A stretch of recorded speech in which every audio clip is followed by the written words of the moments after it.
এখন দুপুরবেলা হচ্ছে লাঞ্চের জন্য একটা জায়গায় দাঁড়িয়েছি, একটা হোটেলে খাবো, তাই অনেক খিদে পেয়ে গেছে। সেই সকালবেলা কখন খেয়েছি। তো আমি অর্ডার দিয়েছিলাম ফিশ থালি, আর আমার হাজব্যান্ড অর্ডার দিয়েছিল হচ্ছে চিকেন থালি।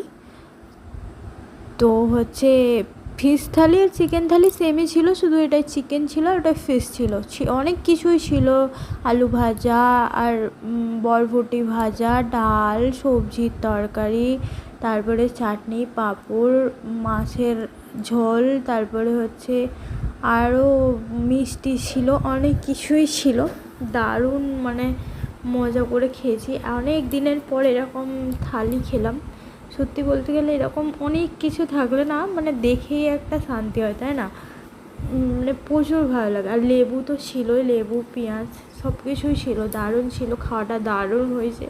তারপরে হচ্ছে আবার মানে গাড়িতে উঠে পড়েছি, একদম সোজা যাব বাড়ি। না, তার আগে হচ্ছে টালি নেওয়ার ছিল, তো টালি ফালি নিয়ে তারপরে বাড়ি গেছি। বাড়িতে নিয়ে গেছিলাম মিষ্টি, তার সঙ্গে নিয়ে গেছিলাম চাউমিন, ভাইয়ের জন্য হচ্ছে বিরিয়ানি, পকোড়া।